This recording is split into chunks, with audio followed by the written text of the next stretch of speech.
Naghahanap ka pa rin ba ng property na malapit sa Metro Manila, affordable, accessible, and complete finish? So, I want to introduce to you yung project namin dito sa may boundary ng Imus and Kawit with Dana single attached unit. So, this is Manny Violenta from Inderspark PLT, and of course, this is Dana. So, 3 bedrooms, toilet and bath, the carport, kasya-kasya yung SUV natin, no?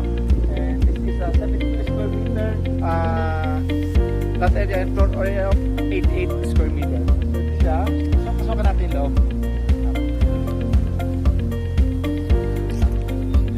Kung mapapansin nyo, itong kanya, balcony niya, spalded siya.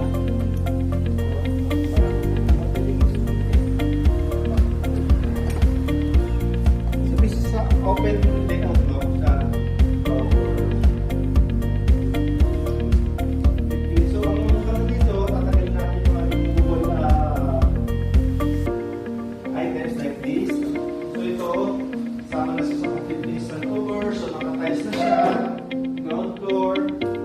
Yung ating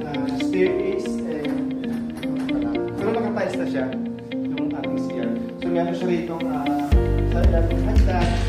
Ito, meron siya ginawang parang utility room. And then sa likod natin, ito. Sa likod natin, so pwede natin gawing of course laundry or dirty kitchen. Ito sa likod.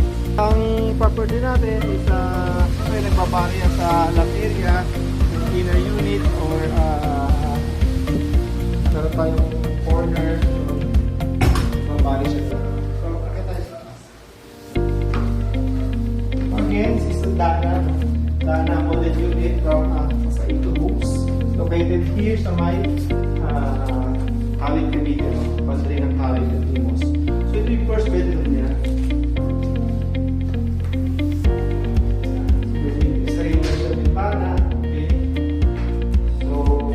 Of course, kids, no?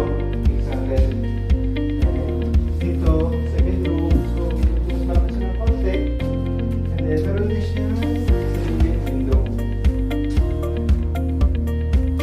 So, meron pang space para pagbigyan ng mga cabinets, and then saksakan na rin para sa mga appliances. Dito muna tayo sa ating toilet and bath. Yung toilet and bath natin is mapapansin nyo na siya, kabilaan siya, 2 doors, so connecting to master's bedroom.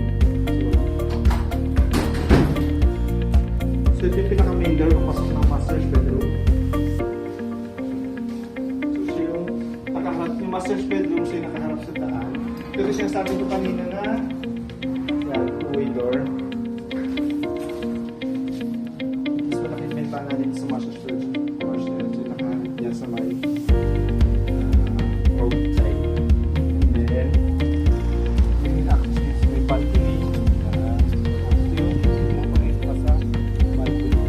Ito yung model units natin, yung mga mismong available units natin nandito lang pala sa may lugar. Part ng sinod and pagkasoon, meron naman matulong si Kawit na, so meron din ang available na unit. So again, this is Dana model unit from Ito Homes, and this is Manny Violenta from Inderspark PLT. So kung may mga katanungan po kayo regarding this model units or more cost affordable na units, so meron tayo